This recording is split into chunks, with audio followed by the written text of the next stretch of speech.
नमस्कार। आज हम एम्स भुवनेश्वर की तरफ से सोमी के साथ मिलकर एक वीडियो दर्शाना चाहेंगे जो आपको कोविड का गर्भावस्था में क्या प्रभाव है ये बताएगा।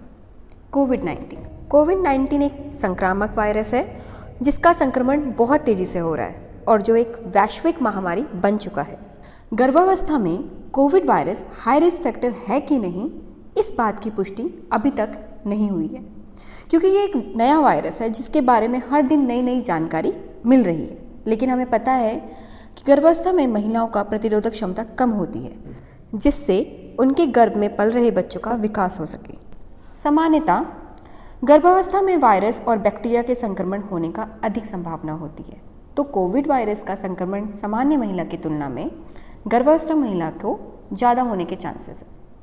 तो आज हम इन सब बातों पर ही बात करेंगे कि कोविड-19 का प्रेगनेंसी पे क्या प्रभाव है, इसके क्या लक्षण हैं, आप इन्हें कैसे पहचानेंगे, इनको रोकथाम कैसे कर सकते हैं और स्तनपान कैसे कराएं। कोरोना वायरस की वजह से दुनिया भर में हुई मौतों का आंकड़ा लगातार बढ़ रहा है। लाखों की संख्या में मरीज इस वायरस की वजह से संक्रमित हैं। दुनिया भर में इस बीमारी को लेकर अलर्ट जारी है। कोरोना वायरस की वजह से रेस्पिरेटरी ट्रैक यानी श्वसन तंत्र में हल्का इन्फेक्शन हो जाता है, जैसा कि आमतौर पर कॉमन कोल्ड यानी सर्दी जुकाम में देखने को मिलता है। जब कोरोना वायरस से संक्रमित कोई व्यक्ति खांसता या छींकता है तो उसके थूक के बेहद बारीक कण हवा में फैलते हैं। इन कणों में कोरोना वायरस के विषाणु होते हैं। संक्रमित व्यक्ति के नज़दीक जाने पर ये विषाणुयुक्त कण सांस के रास्ते आपके शरीर में प्रवेश कर सकते हैं। अगर आप किसी ऐसी जगह को छूते हैं जहां ये कण गिरे हैं और फिर उसके बाद उसी हाथ से अपनी आँख, नाक या मुंह को छूते हैं तो ये कण आपके शरीर में पहुंचते हैं। ऐसे में खांसते और छींकते वक्त टिश्यू का इस्तेमाल करना, बिना हाथ धोए अपने चेहरे को ना छूना और संक्रमित व्यक्ति के संपर्क में आने से बचना इस वायरस को फैलने से रोकने के लिए बेहद महत्वपूर्ण है। अब हम आपको बताने जा रहे हैं कि कोविड-19 का प्रेगनेंसी पर क्या प्रभाव हो सकता है। आजकल बहुत सी महिलाएं अपने स्वास्थ्य को लेकर जागरूक होती हैं। उसी प्रकार बहुत सी गर्भवती महिलाएं उत्सुक होंगी यह जानने के लिए कि कोविड-19 का उनकी गर्भावस्था पर क्या प्रभाव पड़ सकता है। जैसा कि हम सब जानते हैं कि प्रेगनेंसी में महिलाओं के शरीर में बहुत से बदलाव होते हैं, जैसे रक्त में, वजन में। उसी प्रकार रोग प्रतिरोधक क्षमता, जिसे हम इम्यूनिटी कहते हैं, वह भी कम हो जाती है, जिसके कारण गर्भवती महिला को संक्रमण होने के जोखिम बढ़ जाते हैं, जिस कारण विभिन्न प्रकार के संक्रमण मां को हो सकते हैं।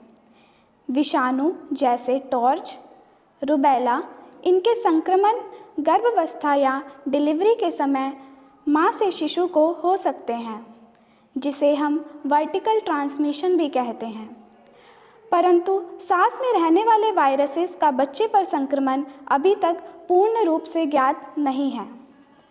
चाइना में यह देखा गया है कि 33 कोविड पॉजिटिव गर्भवती महिलाओं की डिलीवरी के बाद उनमें से 3 बच्चों को कोविड-19 पॉजिटिव पाया गया। हालांकि यह 3 बच्चे डिलीवरी के बाद स्वस्थ थे, परंतु डिलीवरी के 30 घंटे बाद इनमें संक्रमण पाया गया। इसके लिए दुनिया भर के वैज्ञानिक रिसर्च कर रहे हैं, किंतु यह स्पष्ट नहीं हो पाया है कि विषाणु संक्रमण गर्भ में हुआ है या जन्म लेने के बाद।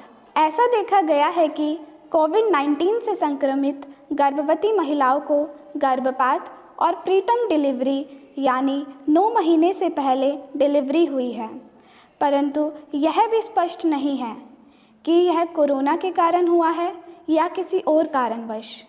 इसके लिए भी वैज्ञानिकों की खोज रिसर्च जारी है। अब हम आपको बताएंगे गर्भवती महिला में कोविड-19 के लक्षण, जैसे शरीर का तापमान बढ़ जाना या फिर बुखार का आना, अत्यधिक खांसी होना, सांस लेने में परेशानी, सिर दर्द होना, मांसपेशियों में दर्द होना और दस्त का होना। आज हम आपको दिखाने जा रहे हैं हाथ कैसे धोए जाते हैं। हाथ धोना क्यों महत्वपूर्ण है। जैसे भी आप बाहर से आए तो हाथों को धोएं, खाना खाने से पहले हाथों को धोएं, खाना खाने के बाद हाथों को धोएं।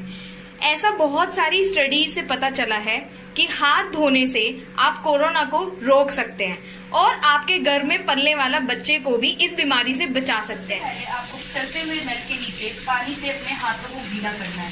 उसके बाद आप साबुन का इस्तेमाल करेंगे। साबुन को ऐसे करके अपने दोनों हाथों के आगे मलेंगे।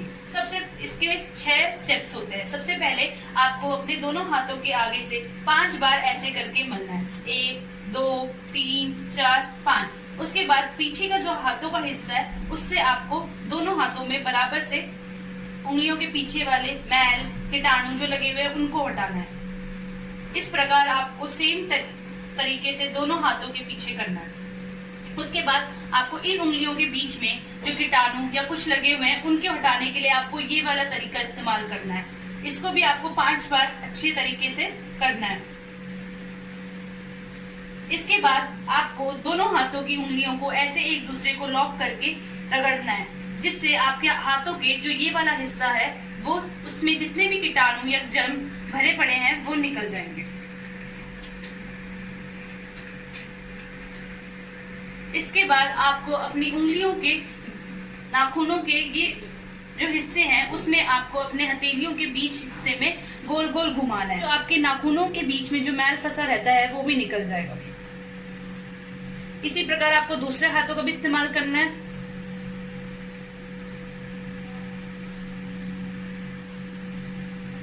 फिर आपको अंगूठे को भी इस प्रकार गोल गोल से घुमाना है ताकि जो अंगूठे का इसका हिस्सा है उसका भी साफ हो जाए अच्छे से।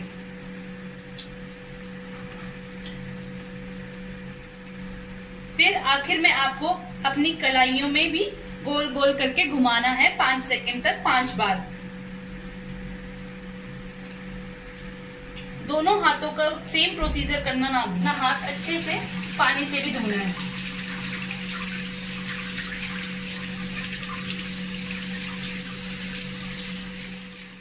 मैं अब आपको बताती हूँ कि इस मास्क को सही तरीके से कैसे पहना जाता है।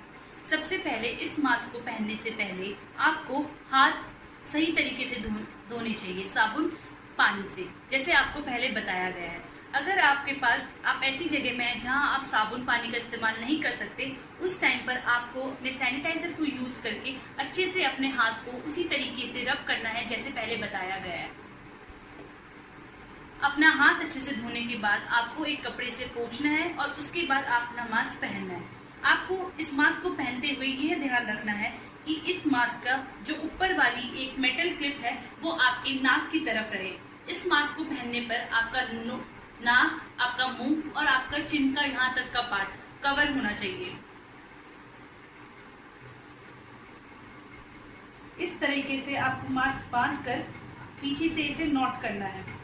अपना मास्क पहनते हुए यह ध्यान रखें कि आप ये वाला पोर्शन मास्क का टच ना करें, अन्यथा अगर आप टच करेंगे तो ये मास्क खराब हो जाएगा और आपको उसी समय इसको फेंकना पड़ेगा। जब आप ये मास्क पहन रहे हैं तो आपको इस चीज का ध्यान रखना है कि यहाँ पर कुछ गैप ना रह जाए। जब भी आप मास्क पहनेंगे तब आप मास्क के आगे वाला साइड नहीं टच करेंगे। अगर आपको ये मास्क निकालना है तो उस समय आपको पीछे से इसका नॉट खोल कान की साइड से निकालना है और ऐसे ही आपको बंद डस्टबिन में डिस्कार्ड कर देना है। इसे कभी भी खुले डस्टबिन में नहीं फेंकना। आज हम आपको सब्जी धोने के बारे में जानकारी देंगे, जिससे आप अपने आप को कोरोना के संक्रमण से बचा सकते हैं। सबसे पहले सब्जियों को एक बड़े पतीले में डालें। उसके बाद उसको धोने के लिए नल के नीचे रखें। उसके बाद नल के बहते हुए पानी में सब्जियों को धोएं। इस प्रकार से सब्जियों को धोने से सब्जियां अच्छे से साफ हो जाती हैं। इसी प्रकार से सारी सब्जियों को धो लें। अब मैं आपको सब्जियों को धोने की दूसरी विधि के बारे में बताऊंगी। सबसे पहले एक पतीले में 1 लीटर पानी डालें। उसके बाद उसमें 1 चम्मच नमक डालें। गैस को ऑन करके थोड़ी देर उसे पकने दें। पानी उबलते के साथ धीरे धीरे एक एक सब्जियों को पतीले के अंदर डाल दें। इस प्रकार जितने भी कीटाणु होंगे वो सब नष्ट हो जाएंगे। गैस को बंद करके थोड़ा ठंडे होने का इंतज़ार करें। थोड़ी देर बाद सब्जियों को उस पतीले से दूसरे पतीले में रख दें।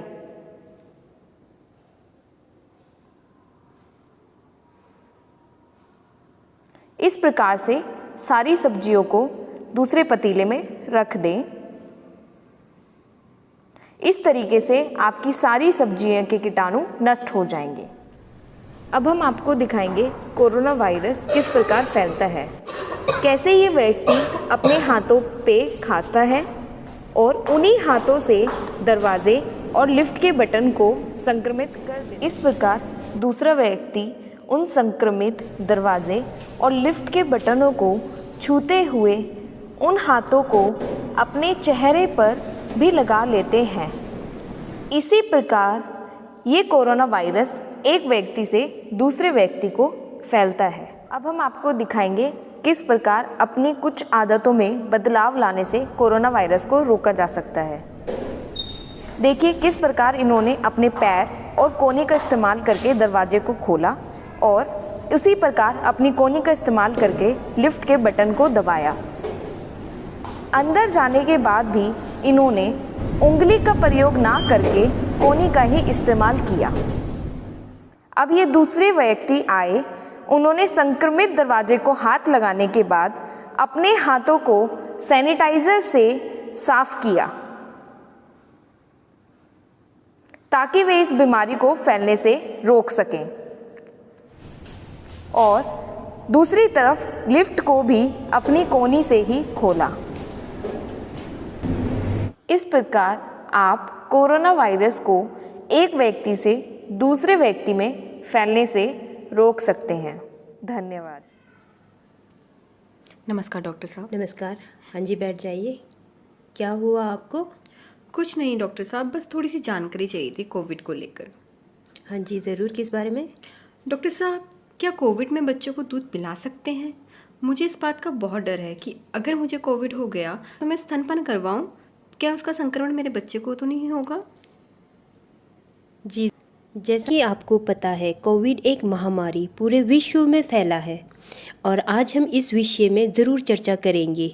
आपका ये चिंता करना स्वाभाविक है कि एक स्तनपान करवाने वाली महिला अपने बच्चे को दूध पिला सकती है जब आप कोविड से ग्रसित हो। पहले तो मैं आपको स्तनपान के लाभ बताना चाहूँगी कि माँ का दूध एक शिशु के लिए एक अमृत की तरह होता है। पहला, ये बच्चे के मानसिक और शारीरिक विकास करता है। दूसरा, इससे शिशु के पेट में कोई गैस नहीं बनती। तीसरा, माँ के दूध में हर ज़रूरी पोषक तत्व होते हैं जो बच्चे को स्वस्थ बनाता है और माँ के दूध में जो एंटीबॉडी होती है वो बच्चे के प्रतिरोधक क्षमता को बढ़ाता है। अगर आप अपने बच्चे को स्तनपान नहीं कराएंगी तो भविष्य में जाके बच्चा छोटी मोटी बीमारी से इजीली ग्रसित हो सकता है। तो एक माँ को स्तनपान करवाना चाहिए, चाहे वो कोविड से ग्रसित हो, क्योंकि अभी तक वैज्ञानिकों ने ये देखा है कि माँ के दूध में कोरोना वायरस नहीं पाया गया है।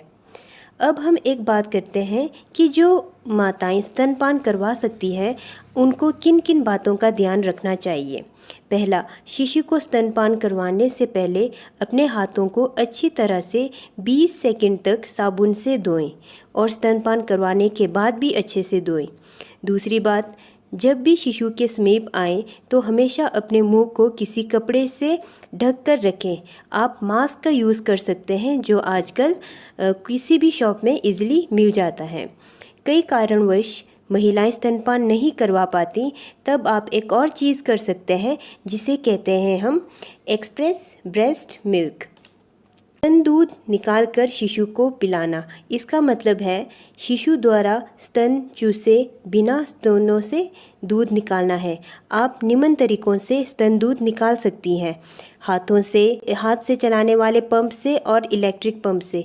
जब आप दूध एक्सप्रेस करके निकाल लिया हो और आपको उसका तुरंत इस्तेमाल करने की ज़रूरत ना हो तो आप इसको फ्रीजर में भी रख सकते हैं।